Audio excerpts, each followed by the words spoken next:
can sort of anchor and kind of build a team around.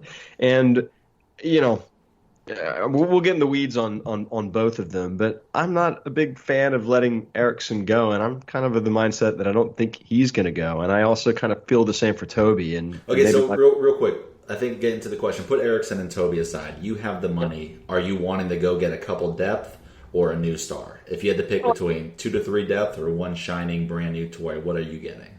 well, I don't think you have to pick between those two, and I don't think you should, and I think there should be a combination of that. I think that you're going to if Hey, you're going to get. Did you go into politics? No, what I'm saying is this. Listen, we have a giant hole in our central defensive midfield slot. I mean, we've got to address that, and I don't think that you. I don't want to say that we're all of a sudden a big club. We are a relevant club. We are respected. We have a place on the European stage to a grand scale. So you, in my mind, from a strategic perspective, you need to have a transfer strategy that sort of fits with that mindset. And you're not going to achieve success if you're going to go like what you mentioned earlier, the bargain basement route. So you're going to have a key. One of these signings this term is going to have to be a big signing, drawing a line in the sand with somebody. And I sense it would be either Ndombele, and if we were to sell Eriksson, you're going to do that twice. And I still think that there's plenty of money to go around to go buy these 21, 22, 25 years and under players. I don't think that you have to choose one route or the other. And I'd further that by, we can open up now a discussion about our finances. Get into it. What money is there?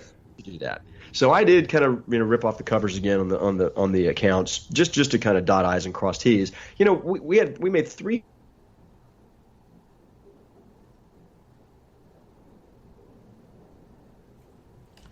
You there, Sammy? even over 500 million the next reporting period. Hey, Sammy, real quick. Yeah. Just restart. Go back to what you said. Like we told the listeners, we're having, non-editing technical difficulties. We have storms again here, so reset real quick. You cut out for a couple seconds. Oh, I did. Where did I cut out? I was just talking about. I was talking about our finances. So the long and short of it is that we made 380 million pounds top line. That was our revenue last year. And my sense is that's going to come in somewhere around, either just under or over 500 million.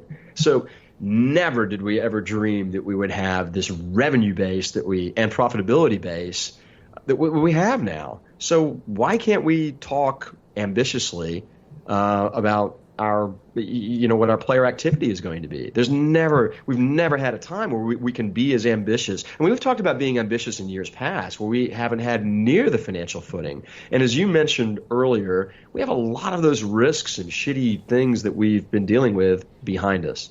So, there's 380 million, you got 120 million pound gap. Our jump in Champions League money is about 60 million pounds more than what it was last year.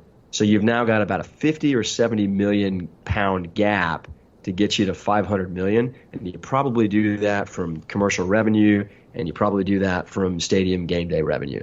So I'm interested to see when next year's books come out. I'm interested to see what that Champions League final event at the stadium just pulled in revenue. A single event we never knew we were going to have. I have a sneaky feeling that they're going to absolutely blow the doors off their, game day projections. So I just don't, there's just no excuse financially in my mind to not be ambitious. I'm not telling you that we should just have reckless abandon for, fiscal discipline. I mean, and ENIC is not going to do that anyway. But I think that we absolutely have this sort of, financial wherewithal to take risks and to be ambitious, to pay players what they're really worth, as opposed to finding creative ways to pay them down and hang on to them. So that's my rant. So all right, we got Cooper at an American Spur. He says various sources are saying we don't have more than 50 million to spend. Others saying none at all. What do you think our budget is? And of course, none of us are going to know. So I think that really translates into what do we think it should be?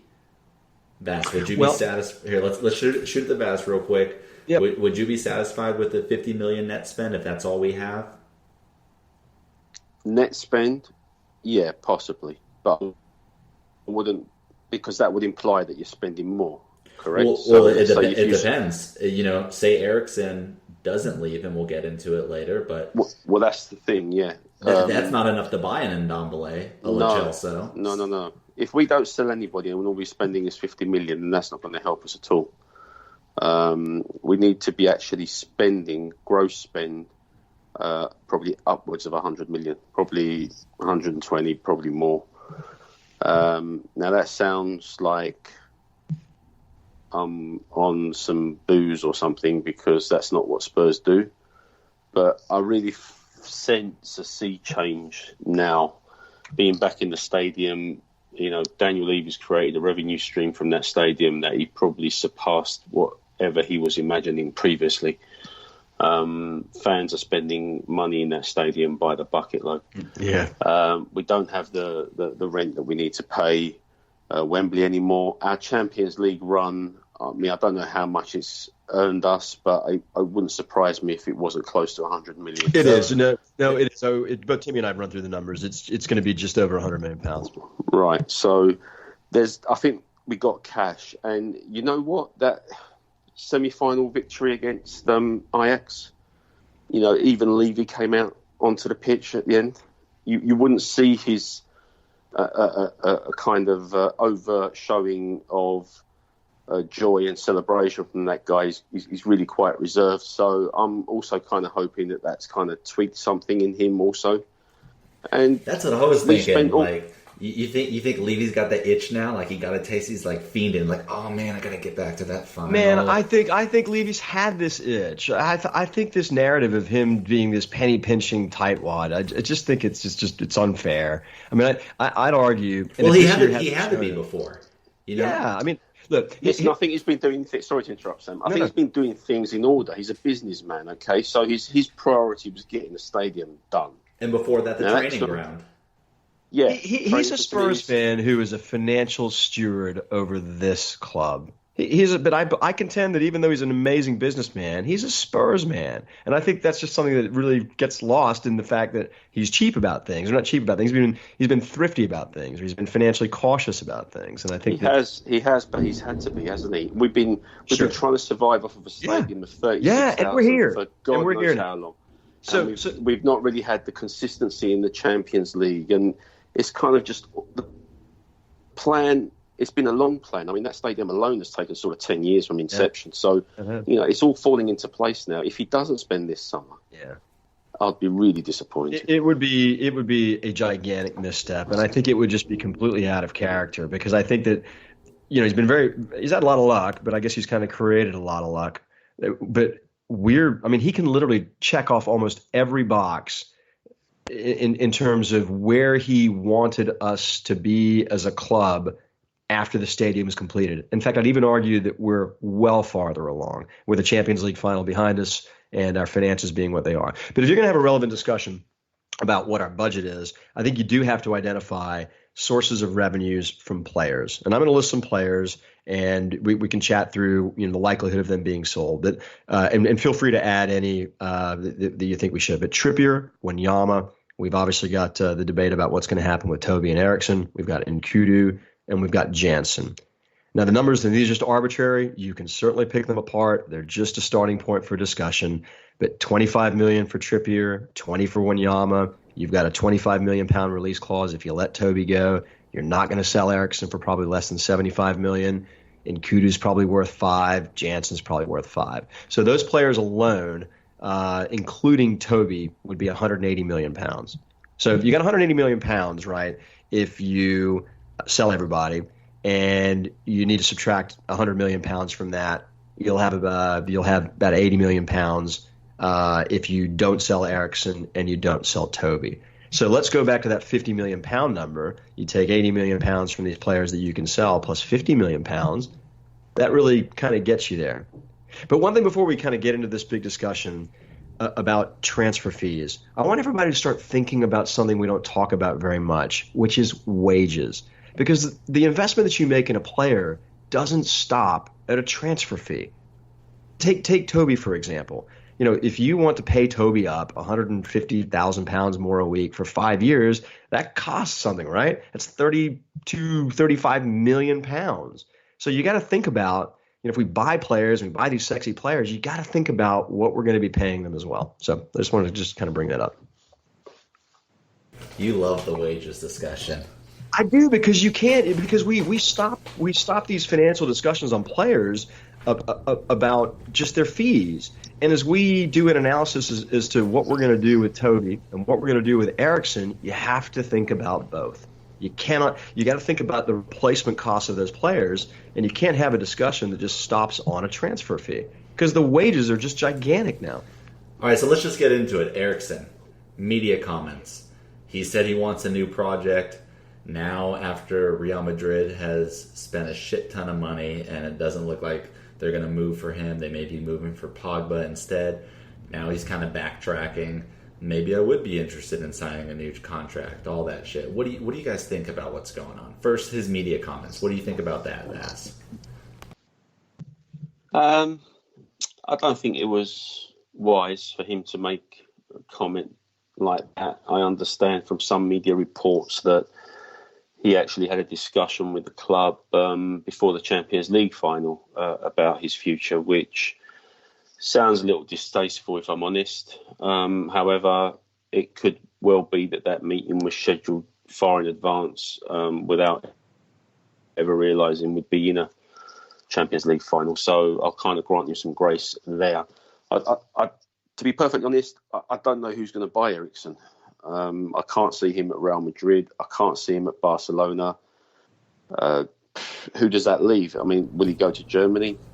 I'm not so sure. I'm thinking, Bayern could be a place. They're going to have to start a new project. They got some old players, Ribéry and Arjen Robben. They're going to have to rebuild. That's who they've been relying on. And so when they're at the end of their game, what's the new project? James just ended his 2-year loan spell there, so he's going back to Real Madrid. They don't want to keep him at Real Madrid, but Bayern didn't pick up that option to buy, or I think it was James requested to go back because he didn't want to stay there.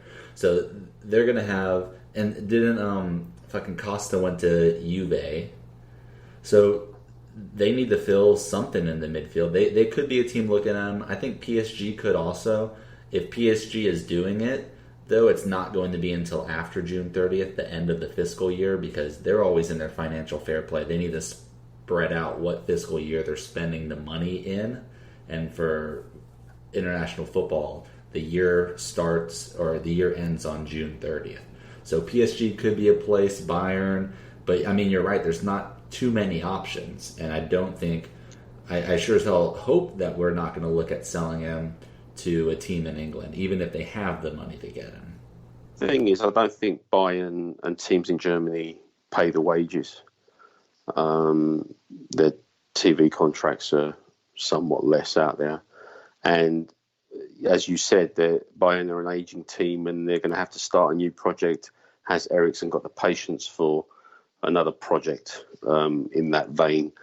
PSG have got, as you rightly said, FP issues, and there's even talk about the Qataris walking away from PSG. So it's, out of the frying pan into the fire, I suppose. If you want. And let me throw another wrinkle at you, Vass. Is PSG? And I'm not asking this to try and big up Spurs, but is PSG a step up from where Tottenham sort of sit right now? Well, the only thing you can guarantee with PSG is that you're going to win a French League One title.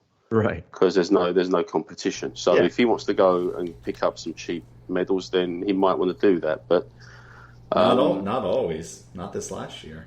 Yeah, and let me throw something else at you. Okay. He's going to cost the next team at least 140 million pounds. There's a 75 million pound fee, and he's probably going to want at least 250,000 pounds a week, which is 65 million pounds over the life of a 5-year contract. You got to think about that, and I don't think there's a whole lot of people that really fit that mold. The other problem, Sam, is that all these top players now they want to leave and they want to go and play for Madrid or Barcelona, but there'll come a point, and it's reaching that point now, that there's only so many players that can go to Madrid and Barcelona. Right. You know, those clubs will have